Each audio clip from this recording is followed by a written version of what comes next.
Hi, this is Shyamal's Game Analysis Show.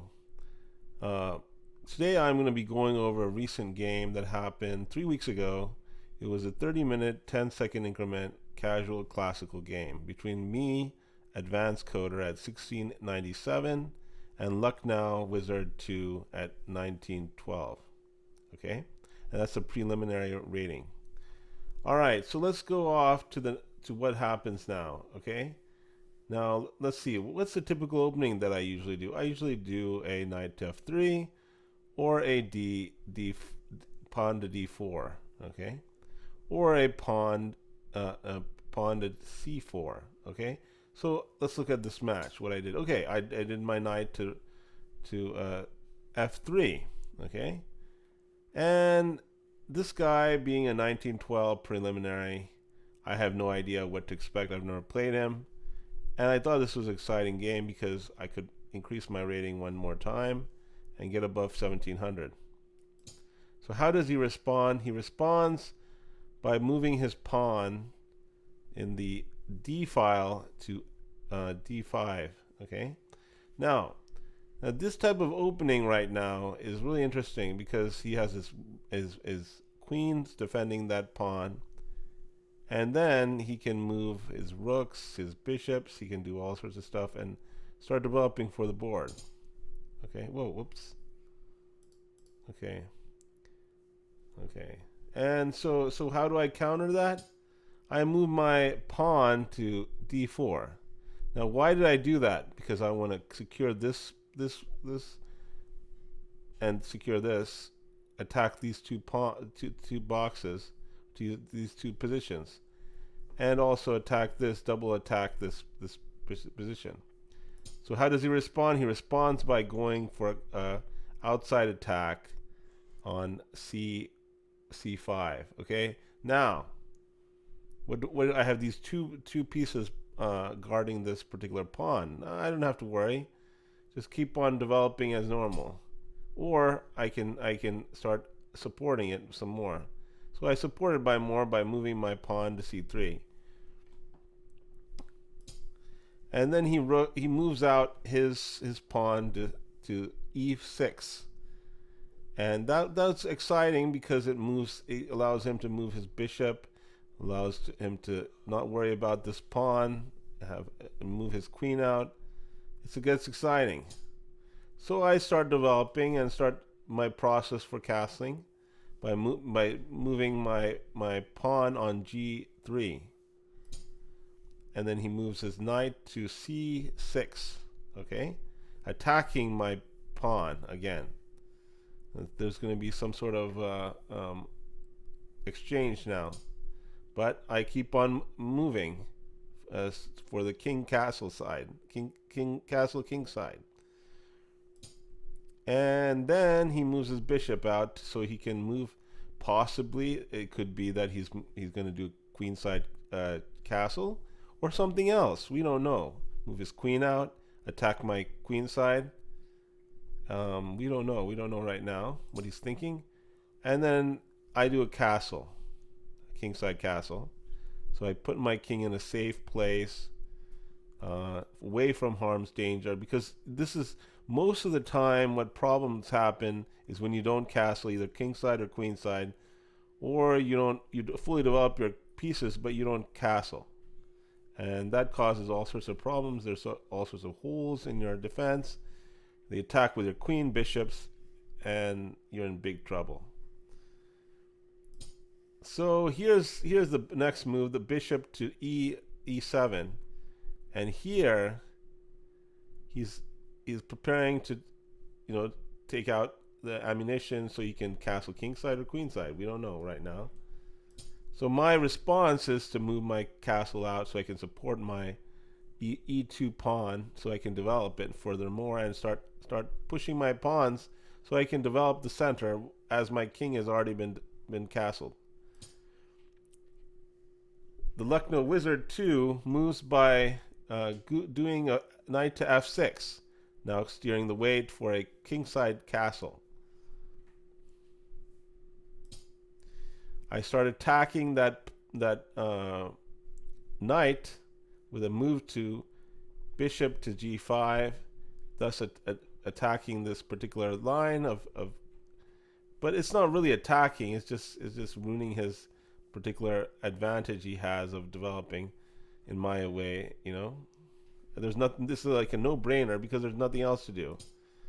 And so then he moves his rook out, signaling that he's going to castle kingside. So that kind of bunches his queen and his all his pieces. I would not recommend this type of opening on a black side because he it is already move 8 and he hasn't castled. It seems like a really weird situation to be in. And then his pawns here, like his pawn is hanging right here. Pawn is hanging here. It's not really a good situation to be in. So I take. He takes back, or he or she takes back. Look, no wizard too. And then I stick my pawn up in the middle with a pawn to e4. Okay. And then he cancels kingside in safe land. So then I push my pawn one more time to attack that bishop on f6. Okay. Now he doesn't know what to do, so he goes back. Okay, he or she. And we're looking at this pawn position right now. You can see that I have this nice diagonal here with my pawns, and I have my knight here and my bishop supporting my king protection. I have my rook in line to attack here, hopefully in the future. And there's other situations I could move my pawns out on my queen side. That'll be exciting. So then I move my a3 pawn to a3. Then he attacks with the side pawn to my main pawn. I take back, moves the queen towards attacking my b2 pawn, and also at the same time starting the attack on the queen side to make it so to see if I can withstand this. I respond by moving my queen, but this is kind of dangerous if you look at it. You should never do this. Never have your diagonal queen and your rook on the same diagonal. Okay, so now this is blockading this bishop from going there. And so then he moves his pawn, reacting to that attack that same square. Okay, I move my rook and to attack his what do you call, to pin his knight. Okay, and then he moves his queen for some reason backwards. Doesn't make any sense. Maybe because they want to push this pawn. I have no idea. And I move my rook, not rook, knight to c3 to attack, potentially attack in the future or move around. He moves his queen once again. Doesn't make any sense what he's trying to accomplish at this time from my angle. Then I move my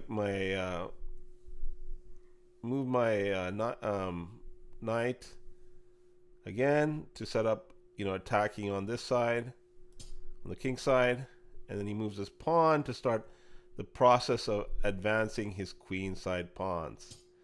He moves again with his queen, and I start attacking with my bishop from its position. He starts going down the lane. I decline, and he keeps on going down with his pawn on b3, and I take my bishop and stick it up. It is to doubly pin his knight. Okay, now this queen keeps on moving, doing something. I don't know why he's moving his queen, wasting moves. And I take, he takes, I take, and there's an exchange, and we're all even. But I have his knights, and he has my bishops. Okay, so I start attacking now here with my knight, and he starts getting worried about his queen side rather than his king side. And so then I start really attacking by moving my queen to a position where I can attack him eventually in the future if I'm very successful. And he's blockaded from protecting his king, so he starts moving his queen to that side to make sure that he can withstand an attack. And then I go for the kill here. He moves the pawn forward. I pin his queen and his king, and he takes with his bishop. I take with my pawn, and we have a game here, okay? But the problem is that there's so many pawns. I don't have a proper venue to attack yet. So I move my queen forward just to keep that pawn safe, which I can use to attack. And then I use my knight, and he moves his castle onto the B column to attack, to protect his pawn, or potentially do something else, okay? And then he moves his bishop to A rank with A file with an 8 rank to I don't know what he's doing to protect it from attack.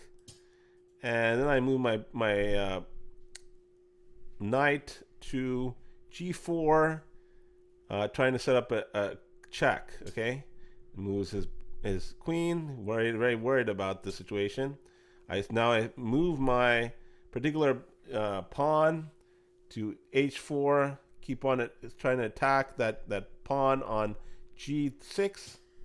He counters with moving 2 times the to H5 the pawn. I go back to my standard position, going kind of wasted move, but it's okay. And preventing the fork, he moves his rook to D8. I take. This is kind of a what do you call it, gamble. He takes. I take check. He moves there, and I move there, and then we go to a draw with repetitive moves, and that's how the story ends. It's a half draw between me and Lucknow Wizard. This is Advanced Coder. This is Shyamal Chandra's game analysis show. Please let me know if you like it. Thanks a lot for watching.